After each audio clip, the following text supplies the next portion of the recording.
जय जयेंद्र एवरीवन। मैं C S सरस जैन। आज हम बात करेंगे कि एमसीए के पोर्टल के ऊपर हम एक कंपनी रजिस्ट्रेशन कैसे कर सकते हैं। तो ये जानने के लिए मेरी वीडियो को एंड तक देखें। अगर मेरी वीडियो पसंद आए मेरी वीडियो को लाइक करें, शेयर करें और मेरे चैनल को सब्सक्राइब करें। तो दोस्तों, मैंने आपको पहली पुरानी वीडियो में डायरेक्टर लॉगिन रजिस्ट्रेशन के बारे में तो बताया था। आप खुद से जाके अपना खुद का लॉगिन क्रिएट कर सकते हैं।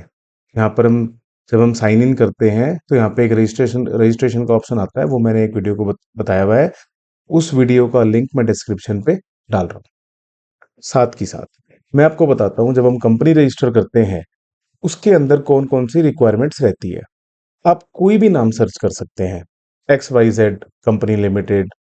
अगर आप प्राइवेट लिमिटेड बनाएंगे तो XYZ प्राइवेट लिमिटेड के नाम से आपका नंबर अप्रूव होगा। तो अब यहाँ पर आप प्रोप्राइटरशिप, पार्टनरशिप, ये कंपनीज नहीं क्रिएट कर सकते। एमसीए के ऊपर आप प्राइवेट लिमिटेड कंपनी, LLP यानी कि लिमिटेड लायबिलिटी पार्टनरशिप, और या फिर OPC वन पर्सन कंपनी यानी कि जिसमें सिर्फ एक ही डायरेक्टर की नीड होती है, आप उसको रजिस्टर कर सकते हैं। तो सबसे पहले तो आप ये सीखिए कि जब आप कंपनी को रजिस्टर करते हैं तो आपको पहले नेम सर्च करना होता है कि क्या उस नेम की अवेबिलिटी है या नहीं है, जो कि प्रोप्राइटरशिप और पार्टनरशिप में ये रिक्वायरमेंट नहीं रहती है। पहले हमें नेम सर्च करना पड़ेगा। तो उसके लिए मैंने एक सेपरेट वीडियो बनाई है जिसमें आप अपनी कंपनी के लिए नेम सर्च कर सकते हैं। बेसिकली वो एक प्रीलिमिनरी सर्च है। वो ऊपर ऊपर से आपको बता सकती है कि वो जो नाम आप देख रहे हैं उस नाम की अदर कंपनीज हैं या नहीं है, या कोई भी डाटा अवेलेबल नहीं है। लेकिन जब आप नेम एप्लीकेशन के लिए डालते हैं तो डिपार्टमेंट इन डेप्थ में जाके सर्च करता है कि क्या उस नेम के ऊपर फर्दर कोई ट्रेडमार्क तो नहीं है, या कोई उस पर ऑब्जेक्शन तो नहीं है। तभी उसके बाद आपको नेम अप्रूव होता है। तो आज हम वही सीखेंगे कि आपको अगर नेम एप्लीकेशन डालनी है तो वो आप कैसे डाल सकते हैं। ठीक है। उसके लिए वैसे आपको कोई डायरेक्ट लॉगिन की भी रजिस्ट्रेशन की ज़रूरत नहीं है। आप डायरेक्ट भी जाके अपना नेम रजिस्टर कर सकते हैं, खुद से भी कर सकते हैं। और साथ ही साथ अगर आपको कंपनी बनवानी है तो आपको डिजिटल सिग्नेचर की रिक्वायरमेंट भी ज़रूर रहेगी। तो एमसीए के ऊपर डिजिटल सिग्नेचर कैसे रजिस्टर करते हैं, मैंने उसकी भी एक सेपरेट वीडियो बनाई है, उसका भी लिंक मैं डिस्क्रिप्शन पे ज़रूर दूंगा। तो आप डीएससी कैसे रजिस्टर करते हैं एमसीए पे वो भी सीख सकते हैं। Okay, let's begin friends. So friends, जैसे कि आप देख रहे हैं, मैंने एक एमसीए का डैशबोर्ड ओपन कर लिया है। मैंने अपना लॉगिन क्रिएट करा था और मैं लॉगिन कर लिया है। उसके बाद हम जाएंगे एमसीए सर्विसेज पर। यहाँ से फिर हम जाएंगे कंपनी ई फाइलिंग इनकॉर्पोरेशन। और जैसा कि आप देख रहे हैं, यहाँ पर लिखा रहा है application for change reservation reservation name for a new company incorporation.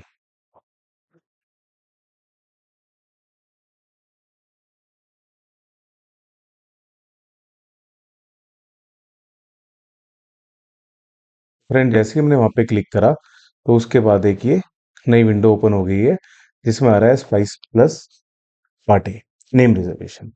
अब हमको यहाँ पर नेम रिजर्व करना है। तो सबसे पहले हम यहाँ पे देखेंगे हमारी टाइप ऑफ द कंपनी कौन सी है। हम IFSC कंपनी कर रहे हैं, न्यू कंपनी कर रहे हैं, निधि कंपनी कर रहे हैं। न्यू कंपनी यानी कि हम जो न्यू कंपनी क्रिएट करने वाले हैं, निधि कंपनी जो चिट फंड्स वाली कंपनी होती है। क्या हम फर्म टू कंपनी यानी कि जो कन्वर्जन की बात कर रहे हैं, हम पार्टनरशिप फर्म को कंपनी में कन्वर्ट कर रहे हैं, या LLP को कंपनी में कन्वर्ट कर रहे हैं, कोई अदर्स कंपनी बना रहे हैं। सेक्शन 8 यानी कि एनजीओ के लिए हम कोई सेक्शन 8 जो हम चैरिटेबल वर्क करते हैं उसके लिए कंपनी बना रहे हैं, यानी कि OPC जो मैं बात कर रहा था, एक ही डायरेक्टर वाली कंपनी यानी कि one person company. Producer company बना रहे हैं, सेक्शन 8, या फिर अनलिमिटेड कंपनी बना रहे हैं। तो हमने यहाँ पे क्लिक करा। यहाँ पर वो कह रहा है कि आप अपनी क्लास सर्च का नाम पता करें कि आप कौन सी किस कैटेगरी में आप काम करना चाहते हैं। लेट सपोज हम एजुकेशन के अंदर कोई काम करना चाहते हैं तो यहाँ पे लिखेंगे एजुकेशन। जैसे ही मैं सर्च पे क्लिक करूंगा तो आप यहाँ पे बहुत सारी सपोर्ट सर्विसेज खुल गई हैं। तो लेट सपोज हमने ये क्लिक करा और उसके बाद हम फिर यहाँ पर दो नाम डाल सकते हैं। दो नाम में से कोई भी नाम अप्रूव हो सकते हैं। लेट सपोज जैसे हम यहाँ पे नाम डालते हैं CA की सुनो प्राइवेट लिमिटेड।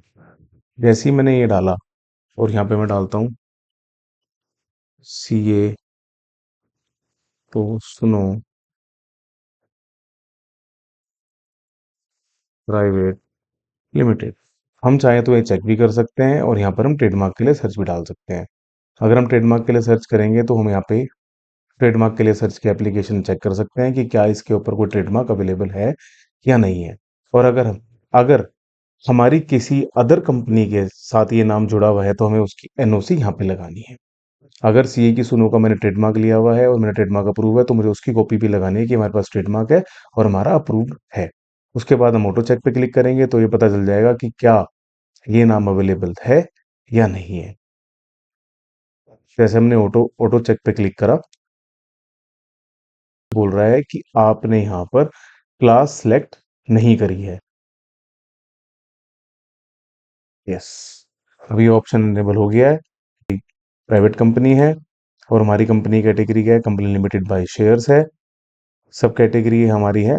अगर हमारी नॉन गवर्नमेंट कंपनी है, स्टेट गवर्नमेंट है, यूनियन गवर्नमेंट है, सब्सिडरी, अगर हम कोई आउटसाइड इनकॉर्म जो इंडिया से बाहर की कंपनी है, अगर हम उनकी सब्सिडरी इंडिया में खोलते हैं तो उसके लिए ऑप्शन ये वाला है। हमने नॉन गवर्नमेंट कंपनी पे क्लिक करा और उसके बाद जैसा कि मैं ऑटो चेक पे अब क्लिक करूंगा।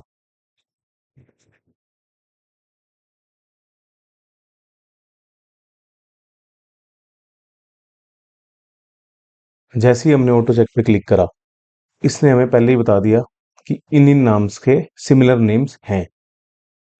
Propose name is similar to the name of the existing company LLP studios private limited. तो इस तरह से उसने हमें ये ऑब्जेक्शंस रेज कर दिए। नेम सिमिलरिटी एग्जिस्ट करती है, ट्रेड सिमिलरिटी एग्जिस्ट करती है। तो इस तरह से अगर मैं अगर अभी भी इनको देखते हुए भी अगर मैं चाहूँ तो मैं फर्दर एप्लीकेशन मूव कर सकता हूँ